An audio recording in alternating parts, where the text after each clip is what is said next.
FLN training মানে প্ৰশিক্ষণ বুলিলে বহুতো শিকাৰ লগতে বিভিন্ন প্ৰশিক্ষণৰ লগত মত বিনিময় কৰিব পাৰি।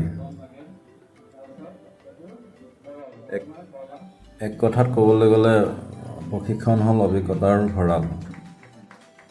আটাইতকৈ ডাঙৰ কথা হ'ল আমি শিক্ষাৰ একেবাৰে নিম্ন স্তৰৰ লগত জড়িত হৈ শিক্ষা প্ৰদান কৰি আছোঁ।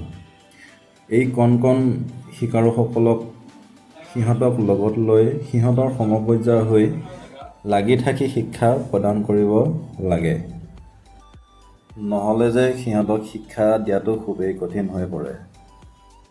গতিকে এই প্ৰশিক্ষণটোৱে হৈছে FLN, য'ত কণ শিকাৰুক কেনেদৰে বুনিয়াদী শৈক্ষিক ধাৰণাসমূহ প্ৰদান কৰিব পাৰি তাক সুচাৰুৰূপে শিকাই দিয়া হয়। এই প্ৰশিক্ষণত বহুত সৰু কথা শিকিবলৈ বা শিকাবলৈ যোৱা যায়, যিখিনি ইতিমধ্যে আমি পায়ে গৈছিলোঁ। তথাপিও সেই কণ শিকাৰুসকলক কেনেদৰে আমি তেওঁলোকক ধাৰণাটো শিথিল কৰিব পাৰোঁ সেই কথাটো ইয়াতে শিকোৱা হয়। বুনিয়াদী ধাৰণা বুলি ক'লে আটাইতকৈ সৰু কথাবোৰ, শিক্ষাৰ সৰু কথাবোৰ তথা ABCD, ক খ গ, 1 2 3 4 আদিৰ বেছিক মানে মৌলিক ধাৰণাসমূহ ইয়াতে সুচাৰুৰূপে শিকোৱা হয় প্ৰশিক্ষণাৰ্থীবিলাকক।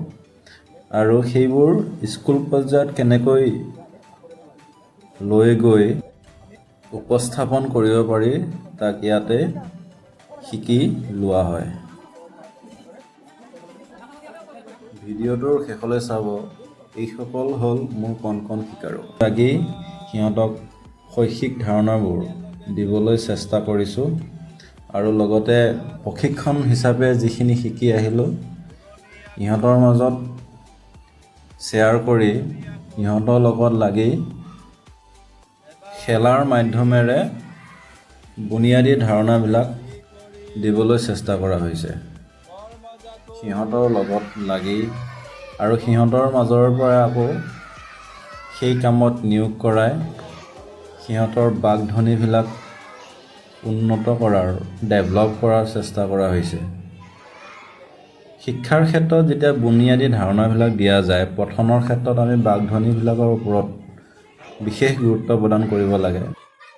তেতিয়া সিহঁতৰ পঠনটো উন্নত হৈ পৰে আৰু পৰৱৰ্তী পৰ্যায়ত সিহঁতৰ এই ক্ষেত্ৰত বিশেষ লাভৱান হোৱা বুলি আশা কৰিব পাৰি।